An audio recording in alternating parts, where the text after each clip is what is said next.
তুমি দেখতে ভাইয়া নিজেও দেখে, জিজ্ঞাসা করো। সাইদ সাজের কথাটা শুনে সোহাদের দিকে আর চোখে তাকালো। সোহাদের দৃষ্টি তখন নিজের ফোনের দিকে নিবদ্ধ। সাইদ সোহাদের দিকে তাকিয়ে মৃদু কণ্ঠে জিজ্ঞেস করে উঠল, কি ভাবছিস তুই? সাইদের কথাটা শুনে সোহাদও নিজের ফোনের দিকে দৃষ্টি নিবদ্ধ রেখে সাজের উদ্দেশ্যে মৃদু কণ্ঠে বলে উঠল, ভাবছি এই গাধিটা শ্বশুরবাড়িতে গেলে কিভাবে সকলের সামনে টিভিতে কার্টুন চালিয়ে দেখবে আর খাবার খাবে সেটাই। সোহাদও সাজকে কটাক্ষ করে কথাটা বলেও সাজের মনে হলো সৌহার্দ্য তার জন্য চিন্তা করেই কথাটা বলেছে। তাই সাজও সৌহার্দ্যের সাথে তাল মিলিয়ে মৃদুকণ্ঠে বলে উঠল, কথাটা মাঝে মাঝে আমিও ভাবি ভাইয়া। সাইদ, আমার হয়ে গাধিটার মাথায় একটা চড় দিত। আমি ওরা বলেছি নিজের ইংরেজিকে ইমপ্রুভ করতে চাইলে ইংরেজিতে ডাব করা কয়েকটা এনিমে দেখবে, কিন্তু দেখ ও কী করছে, হিন্দি দেখছে। অসভ্য একটা। হিন্দিতে দেখলে যে ফিলিংসটা আসে তা ইংরেজিতে দেখলে আসে না ভাইয়া। এই জন্যই কোনো গুণী ব্যক্তি বলেছিল গাধাকে যতই বেটাও তাকে কখনো ঘোড়া বানাতে পারবে না। সাজ টিভির দিক থেকে চোখ সরিয়ে তার বিপরীত সোফায় বসে থাকা সৌহার্দ্যের দিকে তাকালো। সৌহার্দ্য তখন নিজের ফোনের দিকে তাকিয়ে আছে। সাজ টিভিটা বন্ধ করে টিভির রিমোট সাইদের গায়ে ঢেল মেরে সৌহার্দ্যের উদ্দেশ্য করে গম্ভীর কণ্ঠে বলে উঠল, আপনি গাধা, সবসময় উল্টো পাল্টা নাম ধরে ডাকবে, ভালো লাগে না কেলা। কতগুলো বলে সাজ সেখানে আর দাঁড়ালো না, গটগট করে চলে গেল সেখান থেকে। দেখেছিস সাইদ, ও আবারে কেরা বলে গেল। ওকে আজ আমি ছাদ থেকে যদি ধাক্কা না মেরেছে। সৌহার্দ্য সাজকে উদ্দেশ্য করে কথাগুলো বললেও সেগুলো কিছুই সাজের কানে গেল না। সাজ, এখানে একটু আয় তো মা। আসমা বেগম রান্নাঘরে কাজ করছিল। ঠিক তখনই সাজকে বাড়িতে প্রবেশ করতে দেখে গলা ছেড়ে সাজকে ডাক দিলেন। সাজ বাগানের নিজের প্রিয় গাছগুলোতে পানি দিচ্ছিল। সে নিজের কাজ শেষ করে বাড়ির ভিতরে প্রবেশ করা মাত্রই আসমা বেগম তাকে নিজের কাছে ডাক দেয়। আসমা বেগমের ডাক শুনে সাজের পা থমকে যায়। সে কোনো কথা ছাড়াই রান্নাঘরের দিকে চলে আসে। সাজ রান্নাঘরে এসে দেখে আসমা বেগম চুলার পানি গরম দিয়ে উল্টো দিকে দাঁড়িয়ে অন্য কাজ করছে।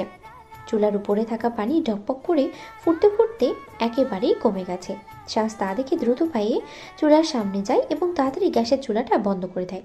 সাজ কাজটা শেষ করে দীর্ঘশ্বাস ফেলে তার উল্টো দিকে তাকিয়ে থাকা আসমা বেগমকে উদ্দেশ্য করে বলে ওঠে, দেখছো চাচিমণি কি অবস্থা, চুলা বন্ধ না করলে তো পানি শুকে পাতিল ধরে যেত। সাজের কথাটা শুনে আসমা বেগম তাড়াতাড়ি নিজের হাতের কাজ বাদ রেখে চুলার সামনে এসে দাঁড়িয়ে পড়েন। তিনিও না একটা কাজ করতে গিয়ে আর একটা কাজের মতো দিব্যি ভুলে গেছেন। সে যে একটু আগেই সাইদের জন্য চায়ের পানি বসিয়েছিলেন তা একেবারেই মাথা থেকে বের হয়ে গিয়েছে। ভাগ্যিস সে সাজকে ডাকলো আর সাজ আসলো, তা না হলে। আসমা বেগম কথাগুলো চিন্তা করতে করতেই চুলার পাশে থাকা জগ থেকে আবারও পাতিলে পানি ঢাললেন। সাজ শুধু দাঁড়িয়ে দাঁড়িয়ে তার মেজ চাচিমণির কাজ দেখছে। আসমা বেগমকে কোনো কথা বলতে না দেখে সাজ নিজেই স্বাভাবিক কণ্ঠে বলে উঠল, চা বানাবা নাকি রুটি বানাবা? আসমা বেগম সাজের কথা শুনে সাজের দিকে তাকিয়ে মৃদু হেসে বলে উঠল, চা খাবি নাকি? সাজ আসমা বেগমের কথা শুনে কিছুক্ষণ ভাবল, কিন্তু এখন তার চা খেতে ইচ্ছে করছে না বলে দুপাশে মাথা নাড়িয়ে না বলল। আসমা বেগম সাজের উত্তরটা পেয়ে মৃদু হাসলেন। তিনি সাজের দিক থেকে চোখ সরিয়ে পাতিলের দিকে তাকিয়ে দেখল পানি আবারও অনেকটা শুকিয়ে গেছে। তাই তিনি তাড়াতাড়ি পাশে থাকা চায়ের কৌটা থেকে চা পাতা দিয়ে দিলেন টকবক করা পানিতে। মিনিট কয়েক পরের চা একটা কাপে ঢেলে সাজের দিকে তাকিয়ে ছোট ছোট করে বলে উঠলেন, যেই জন্য তোকে ডেকেছিলাম, যা চাটা সৌহার্দ্যকে দিয়ে আয়। ছেলেটা 2 দিনের জন্য এ বাড়িতে ঘুরতে এসেছে। আমি চাই না ছেলেটার কোনো অযত্ন হোক। আগের বার যখন সৌহার্দ্যদের বাড়ি গিয়েছিলাম তখন দেখেছিলাম সন্ধ্যার আগে চা খায় ও, বড় ভাবে করে দেয়। আর আমাদের বাড়িতে তো সকলে মাগরিবের পরেই চা নিয়ে বসে। যা, তুই এটা সৌহার্দ্যকে দিয়ে আয় তো মা। আসমা বেগমের কথা শুনে সাজ আসমা বেগমের দিকে তাকিয়ে থাকে। সৌহার্দ্যকে চা দিয়ে আসতে হবে শুনলে সে এখানে আসতোই না। আসমা বেগম শতবার ডাকলেও না। সৌহার্দ্য তখন তাকে অপমান করেছে, সে নাকি এখনও বাচ্চা, কার্টুন দেখে। সে যদি সৌহার্দ্যকে চা দিতে যায় তখন সৌহার্দ্য ওর পুরাতন সেই একই নাটক আবারও শুরু করবে। সাজ মনে মনে সৌহার্দ্যকে চা দিতে নারাজ হলেও আসমা বেগমের সামনে কিছু বলতে পারল না। তাই নিজের অনিচ্ছা সত্ত্বেও চায়ের কাপটা হাতে তুলে নিল। নিজের মুখে বিরক্ত চেপে সোহাদের রুমের দিকে পা বাড়ালো। সাজ চায়ের কাপটা নিয়ে সোহাদের জন্য নির্ধারিত রুমের দিকে চলে গেল। সাজ সোহাদের রুমের সামনে এসে দাঁড়িয়ে রইল। দরজা খোলা আছে, তাই সে আর নক করে সোহাদের রুমে ঢুকলো না, হুট করেই ঢুকে গেল। ঘরটার বাম দিকে বড় খোলা জানালা, আর এই খোলা জানালার পাশেই রাখা ছোট্ট একটা সোফা। সাজ লক্ষ্য করলো সোহাদ সাদা মকমলে কাপড়ের গদির উপরে পায়ের উপরে পা তুলে ফোনের স্ক্রিনের দিকে তাকিয়ে কিছু করছে। সোহাদ ভাবক দৃষ্টিতে ঠোঁটের কাছে হাত রেখে ফোনের স্ক্রিনের দিকে তাকিয়ে কিছু একটা করেই চলেছে। সাজ হুট করে এসে তার সামনে দাঁড়িয়ে চায়ের কাপটা তার দিকে বাড়িয়ে দিয়ে মুখ বাঁকিয়ে দাঁড়িয়ে রইল। হঠাৎ নিজের সামনে উজ্জ্বল ফর্সা সাজকে দেখে সৌহার্দ্যের হৃৎপিণ্ড বিদ্যুৎ গতিতে লাফিয়ে উঠল। সৌহার্দ্য নিজের অজান্তেই মন কাটা দৃষ্টিতে সাজের দিকে নিজেই দৃষ্টি নিবদ্ধ রেখে রাখলো কিছুক্ষণ। সাজ তার রোগা শরীরে একটা মস্ত বড় ঢিলে ঢালা সালোয়ার কামিজ জড়িয়ে, যার সুতির ওড়নাটা নিচের মেঝে ছুঁই ছুঁই করে ঝুলে আছে। সাজের এমন মন কাড়া রূপ দেখে সৌহার্দ্যের হৃৎপিণ্ডের গতি যেন বিদ্যুৎ বেগে ছুটতে থাকলো। এই বিদ্যুৎ বেগে ছুটতে থাকা হৃদয়কে নিয়েও সুহাদ তার সামনে দাঁড়িয়ে থাকা নির্মল চেহারার সাজকে দেখে স্মৃত হাসি ফুটিয়ে তোলা নিজের ঠোঁটের কোণে, যার ফলে দুই দিকে প্রসারিত হয়ে সৌহার্দ্যের পাতলা অধৈর্যকুল আরও বড় দেখা যাচ্ছে। একটা মানুষের সৌন্দর্য কতটা নিখুঁত হলে তা অন্য একটা মানুষের বক্ষস্থলে গভীর ক্ষত সৃষ্টি করতে পারে, তা সৌহার্দ্য সাজকে না দেখলে কখনো বিশ্বাসই করতো না। কিন্তু আজ সৌহার্দ্য এই ভয় কাতরে মেয়েটার জন্য নিজের বক্ষস্থলে এক প্রকাণ্ড অনুভূতি অনুভব করে। সাজের জন্য সর্বদাই একটা ব্যাকুলতা কাজ করে তার বক্ষস্থলে। সৌহার্দ্যকে চায়ের কাপটা নিতে না দেখে সাজ তার ঘাড় ঘুরিয়ে সৌহার্দ্যের দিকে তাকালো। ঘাড় ঘুরিয়ে সৌহার্দ্যের দিকে তাকাতেই দেখলো সৌহার্দ্য তার দিকে আগে থেকেই তাকিয়ে আছে, যার ফলে তাদের চোখাচোখি হয়ে গেল। সাজ আর সৌহার্দ্যের দিক থেকে চোখ সরায় না, বরং নিজের মুখ কুঁচকে নিয়ে সৌহার্দ্যের দিকে তাকিয়ে চোখ ছোট ছোট করে জিজ্ঞেস করে উঠল, কাপটা ধরেন ভাইয়া, আমি কতক্ষণ কাপটা নিয়ে এভাবে দাঁড়িয়ে থাকবো? মেরুদণ্ড ব্যথা হয়ে গেল আমার। সৌহার্দ্য সাজের কথা শুনে নিজের মোবাইলটা প্যান্টের পকেটে রেখে হুট করে উঠে দাঁড়ালো। নিজের আলসেমিটা ভেঙে কৌতূহলী দৃষ্টিতে সাজের দিকে তাকিয়ে নম্র স্বরে বলে উঠল, তুই যে দিন দিন এত অসভ্য হচ্ছিস, শাস্তা জানে তোর মা? সাজ সৌহার্দ্যের উঠে দাঁড়ানো দেখে কয়েকবার পিছিয়ে গেল, তবে সৌহার্দ্যর মুখে অবশ্য কথাটা শুনে নিজের জায়গায় থমকে গেল। চায়ের কাপটা সোফার পাশেই থাকা ছোট্ট টেবিলের উপরে রেখে সাজ সৌহার্দ্যের দিকে এগিয়ে আসলো। সৌহার্দ্যের চোখে চোখ রেখে জিজ্ঞেস করে উঠল, অসভ্যতামির করলামটা কি আমি? আপনি কি কোনো কাজ পান না? সারাদিন আমার পিছনে লেগে থাকেন। সৌহার্দ্য একবার চায়ের কাপটার দিকে তাকালো, তারপরে আবার সাজের দিকে তাকিয়ে গলা শক্ত করে বলে উঠল, চায়ের কাপটা কার জন্য এনেছিস?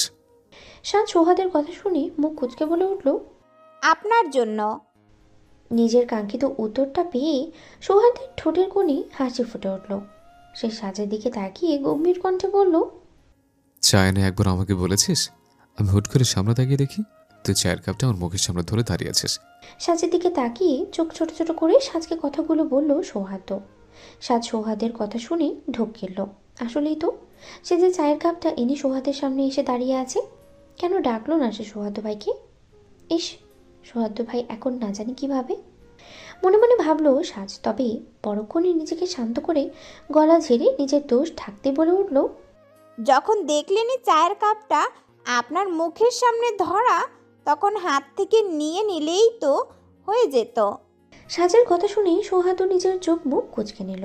সে সাদা মখমলি সোফাটায় আবারও বসে পড়ল। মিঠা আজ কয়েকদিন অতিরিক্ত কথা বলা শুরু করেছে, তা সৌহার্দ্য ভালো করেই বুঝে উঠতে পারছে।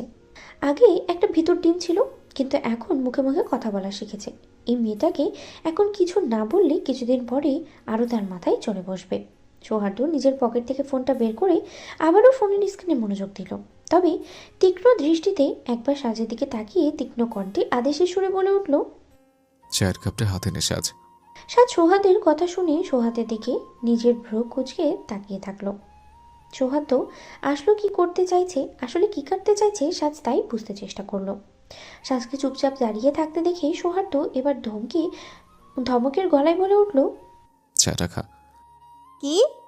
খেতে বললাম না তোকে? গম্ভীর কণ্ঠে সাজের দিকে তাকিয়ে কথাটা বলল সৌহার্দ্য। সাজ তখনও চায়ের কাপটা হাতে নিয়ে বিমুড়ো হতভাগ দৃষ্টিতে সোহাতের দিকে তাকিয়ে আছে। এই বিকেলবেলা সোহাতের রুমে চা দিতে এসে সে ভাবতেও পারেনি সেই মহা মুশকিলে পড়বে। সোহাতের সাথে লাগতে গিয়েছিল সে, তাই সোহাত ক্ষেপে এখনই তাকে দাঁড়িয়ে চাটা খেতে বলল। সাজ জানে সে সোহাতের সাথে কথাই পারবে না, আর তার এখন ইচ্ছে নেও সোহাতের সাথে মুখ লাগানোর। তাই সাজ চুপচাপ চায়ের কাপটা ঠোঁটের কাছে তুলে চায়ের কাপে চুমুক দিতেই চায়ের কাপটা মুখ থেকে নিচে নামিয়ে চোখ মুখ কুঁচকে নিল। সাজ রং চা একদমই পছন্দ করে না। সে যখনই চা খায় দুধ চা খায়। এই লোকটা সেটা ভালো করেই জানে, তাই তো ইচ্ছে করেই তাকে নিজের জন্য আনা বিচ্ছিরি চাটা খেতে দিয়েছে। রং চা দেখলেই সাজের গা গোলায়। তারপরে আবার সৌহাতো চা কফিতে কোনো প্রকার চিনি ছাড়া লিকার বেশি করে খায়। ইস, সাজকে এই বিচ্ছিরি চায়ের বদলে বিষ এনে দিলে সে চুপচাপ খেয়ে নিতে পারতে, কিন্তু এখন এই কাপে আর একবারের জন্য চুমুক দিতে পারবে না। চায়ের কাপটা হাতে নিয়ে সাজ চোখ মুখ কুঁচকে মনে মনে কথাগুলো ভেবে দাঁড়িয়ে রইল। সোহাতো সাজের এমন অবস্থা দেখে শব্দ করে হেসে ফেলল। সোহাদের হাসির শব্দে সাজ চোখ তুলে তার দিকে তাকালো। সোহাদকে হাসতে দেখে তার রাগ লাগলো। সাজের মনে পড়লো সোহাদের মাথার সবগুলো চুল টেনে টেনে ছিঁড়ে ফেলতে, কিন্তু সে অসাধ্য কোনো কাজ সাজ তো ভালো করেই জানে। এটা যে একটা অসাধ্য কাজ সেটা সাজ ভালো করেই জানে। সাজ সোহাদের দিকে তাকিয়ে চোখ মুখ কুঁচকে বলে উঠল, আপনি না? সাজের বিরক্তিমাখা কণ্ঠস্বর শুনে সৌহার্দ্য আবারও হাসলো। সাজকে এভাবে সাহিস্তা করতে পেরে সৌহার্দের ভালোই লাগলো। মেয়েটা মুখে মুখে বেশি কথা বলা শিখেছে। এবার থেকে তার মুখের উপরে আর কোনো কথা বললে এভাবে তার চাটা সাজকে খাওয়াবে। সে তাহলে সাজের মুখটা বন্ধ করে যাবে। মনে মনে কথাটা ভেবে হাসলো সে। সৌহার্দ্য সাজের দিকে তাকিয়ে মৃদু হেসে বলে উঠল, সবটা শেষ কর, তা না হলে তোর আম্মুর কাছে নালিশ দিব। কিসের? শুনলাম তোর নাকি রেজাল্ট দিয়েছে। সাজ বুঝলো সৌহার্দ্য তাকে ব্ল্যাকমেল করছে রেজাল্ট দিয়ে। সাজ একবার বিরক্তিমাখা মুখ নিয়ে সৌহার্দ্যের দিকে তাকালো, তারপরে নিজের শ্বাস বন্ধ করে সাজ চাটা খেতে লাগলো। চায়ে আরও কয়েকবার চুমুক দিতেই সাজের পুরো মুখ তেতো হয়ে গেল। তবে রোবটের মতো চাটার অল্প একটু খেয়ে শ্বাস ফেলল সে।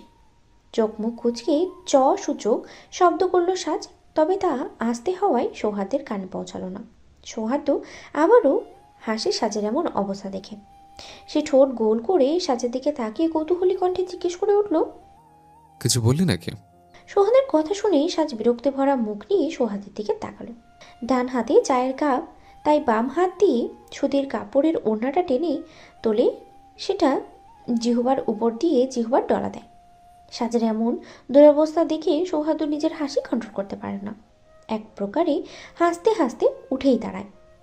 সৌহার্দ্য উঠে দাঁড়িয়ে সাজের হাতে থাকা চায়ের কাপটা নিয়ে নেয়। সাজ কঠিন দৃষ্টিতে সৌহার্দ্যের দিকে তাকায়। সৌহার্দ্য দেখে চায়ের সাজের তাকানো, তবে তাতে পাত্তা দেয় না। সাজের হাত থেকে চায়ের কাপটা নিয়ে তাতে চুমুক দেয়। সাজ তা দেখে চোখ বড় বড় করে সৌহার্দ্যের দিকে তাকিয়ে রয়। সাজ চোখ মুখ কুঁচকে অবিশ্বাস্য কণ্ঠে জিজ্ঞেস করে ওঠে, আমি তো চা এঁটো করে দিয়েছি, তাও খাচ্ছেন না আপনি? সৌহার্দ্য সাজের এমন রিয়াকশন দেখে হাসে। চায়ের কাপটা হাতে নিয়ে আবারও সোফায় গিয়ে বসে। সাজের দিকে দৃষ্টি দিয়ে দীর্ঘ নিঃশ্বাস ছেড়ে বলে ওঠে, তোর মতো আমি আবার খাবার নষ্ট করি না। তোরাই ভাই বড়লোক, তোর বাপের অনেক টাকা, তাই খাবারের মূল্য বুঝিস না। আমায় কি তোর মতো পেয়েছিস? সৌহার্দ্যের কথা শুনে সাজ চোখ ছোট ছোট করে সৌহার্দ্যের দিকে তাকায়। এই লোকটাকে যে সে কি করবে সে নিজেও জানে না। সৌহার্দ্য আবারও চায়ের কাপে চুমুক দিয়ে বলে ওঠে, সমস্যা নেই সাজ, নিজের উপর অত বিশ্বাস রাখিস না। সাজ সৌহার্দ্যের কথাটার মানে বুঝতে না পেরে কৌতূহলী দৃষ্টিতে তো সৌহার্দ্যের দিকে তাকিয়ে গম্ভীর কণ্ঠে জিজ্ঞেস করে ওঠে, মানে হলো এই যে, আমি জানি তুই না কিনে, কিন্তু তোরা তো বিষ নেই যে আমি মরে যাব। তো চিন্তা করিস না, তোর এটো করা চা খাচ্ছি বলে। কিন্তু সর্বোচ্চ কোনো সমস্যা হলে আমার মনে হয় ফুড পয়জনিং পর্যন্ত সীমাবদ্ধ থাকবে। সৌহার্দ্যের এমন কথা শুনে সাজ এবার প্রচণ্ড পরিমাণে বিরক্ত হয়। সে সৌহার্দ্যের দিকে চোখ মুখ কুঁচকে তাকিয়ে শব্দ করে সৌহার্দ্যের রুম থেকে চলে যায়। সৌহার্দ্য সাজের চলে যাওয়ার পানি কিছুক্ষণ চেয়ে থেকে মুখ টিপে হাসে। সাজ যে রেগে গেছে তা ভালোভাবেই বুঝতে পারছে সে। সৌহার্দ্য যে তাকে আবারও চরম বিরক্ত করলো, সাজ সেটা ভালো করেই বুঝতে পারছে। এই লোকটার মাঝে মাঝে কী যে হয় সাজ বুঝে উঠতে পারে না। এই দেখো, সারাদিন তার কত খোঁজ খবর রাখবে, আবার মিনিটে মিনিটে এসে বিরক্ত করবে। এটিকে কোনোভাবে নেওয়া যায় না। মোটেও নেওয়া যায় না। ইস, সে যদি গিয়ে সৌহার্দ্যের চুলগুলো সব একটা একটা করে টেনে তুলতে পারতো তাহলে কতটা না ভালো হতো। এই লোকটার এত বকবাকানি থেকে সে হয়তো একটু রেহাই পেত। নিজের আনমনেই কথাগুলো ভাবতে ভাবতেই সাজ নিজের রুমের দিকে পা বাড়ালো। বিকেল কাটিয়ে সন্ধ্যা নেমে এসেছে। তালুকদার বাড়ির মেয়ে বউয়েরা আবারও নিজেদের রান্নাঘরের কাজে ব্যস্ত হয়ে পড়েছে। সাজ নিজের পরিধেয় জামার ওড়নাটার এক অংশ নিজের হাতে নিয়ে মোছড়ামুছড়ি করতে করতে নিজের রুমে এসে উপস্থিত হলো। সাজ রুমে এসে রুমের দরজাটা হালকা করে চাপিয়ে দিয়ে তার খাটের দিকে মৃদু পায়ে অগ্রসর হলো এবং ঠান্ডা মস্তিষ্কে সৌহার্দ্যকে শায়েস্তা করার চরম ছক কষতে লাগলো। যদি আজ এখানে প্রহর ভাই থাকতো তাহলে কতই না ভালো হতো। প্রহরের কথাগুলো সাজার মনে পড়তেই সাজ আপন মনেই হেসে উঠল। সৌহার্দ্য ভাই যে তাকে ইচ্ছে করে অপমান করার জন্য কোনো না কোনো অজুহাত খুঁজে বের করে তা সে প্রহর ভাইয়ের কাছে বলতো, আর প্রহর ভাই রাগান্বিত হয়ে সৌহার্দ্য ভাইকে উত্তম মধ্যম দিতে। আহা, কথাটা পরিকল্পনা করতেই সাজের মুখে এক চরম তৃপ্তির হাসি ফুটে উঠল। সে নিজের অজান্তেই আনন্দকে সামলাতে না পেরে বিছানায় বসে বিছানার বালিশ জড়িয়ে ধরে আনমনেই বলে উঠল, উফ, ওই লোকটা কতটা অসহ্যকর। সাজ নিজের মনে মনে কথাগুলো বলতে বলতে ভাবতে লাগলো তার মনের গভীর থেকে একটা অদ্ভুত অনুভূতি মাথাচাড়া দিয়ে উঠল সৌহার্দ্যের জন্য। সাজ ঠোঁটের কোণে হাসির রেখা টেনে সৌহার্দ্যের দেওয়া নুপুরটা দেখতে লাগলো। নিজের মনে মনে কিছু একটা ভাবতেই সাজ নিজের ঠোঁট চেপে ধরল। তারপরে নিজের উপরেই বিরক্ত হয়ে উঠল সে। নিজের মাথায় নিজেই একটা থাপ্পড় মেরে বিড়বিড় করে বলে উঠল, না, এসব আমি ভাবছি কেন? উনি তো শুধু মজা করছেন আর আমি এখানে পাগলের মতো তার কথা নিয়ে ভাবছি। ছি সাজ, এই কথাটা সৌহার্দ্য জানতে পারলে আবারও তোকে পচাবে গাধি। সাজ আপন মনে কথাগুলো বিড়বিড় করে নিজের মাথা ঝাঁকিয়ে নিজের চিন্তাগুলো সরানোর চেষ্টা করলো। যখন দেখলো সে সত্যি সত্যি এই চিন্তাগুলোর মধ্যে ডুব দিয়েছে তখন সে নিজের গালে আস্তে করে থাপ্পড় দিয়ে রুম থেকে বেরিয়ে ড্রয়িং রুমে চলে গেল। সৌহার্দ্য চায়ের শেষ সুমুখ দিয়ে ফুস করে হাসল। সাজের বিরক্ত মাখা মুখটা তার মনে বারবার ভেসে উঠছে আর সে নিজের মতোই হেসে উঠছে। মেয়েটা যতই বিরক্ত হোক না কেন তার এই অভিব্যক্তি সৌহার্দ্যের কাছে যেন এক অন্যরকম আনন্দের। পাগল একটা। নিজের মনেই সাজকে উদ্দেশ্য করে কথাটা বলে সৌহার্দ্য হেসে উঠল। সে জানে সাজ তাকে দেখতে পারে না, কথায় কথায় তাদের ঝগড়া লাগে। সে ডান বললে মেয়েটাকে বাম বলতেই হবে, কিন্তু তবুও সাজ রেগে যাওয়ার পরে ওর ছোট ছোট প্রতিক্রিয়া সৌহার্দ্যের মনকে অজানা এক আনন্দে ভরিয়ে তোলে। তাই সৌহার্দ্য না চাইতেও সাজকে রাগিয়ে তোলে। নিজের চিন্তার মধ্যেই হঠাৎই সৌহার্দ্য সিরিয়াস হয়ে যায়, কিন্তু সাজের বিরক্ত মাখা মুখটা তার মনে পড়তেই সৌহার্দ্য আনমনেই বলে ওঠে, তোর কি হলো রে সৌহার্দ্য, তুই তো গেলি রে। সেদিন সন্ধ্যার পরে সাজ তার সৌহার্দ্যের সামনে যায়নি, এমনকি খাওয়ার সময় যখন সৌহার্দ্য খেতে এসেছিল তখন সে আর নিচে নামেনি।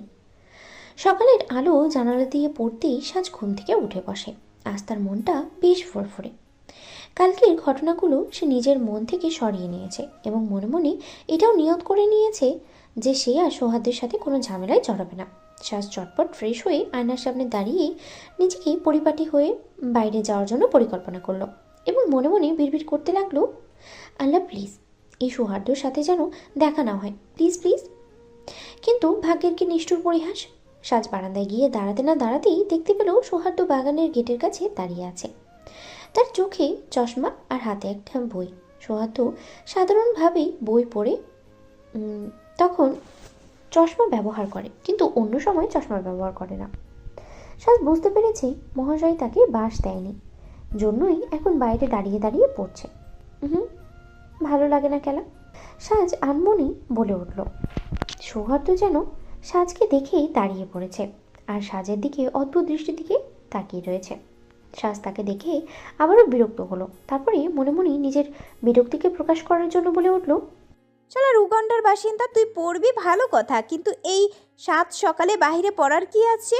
একে তো মেডিকেলে চান্স পেয়ে সকলের মাথা কিনে বসে আছে, তারপর আবার এই পণ্ডিতগিরি ভাবাটা অসহ্য একটা।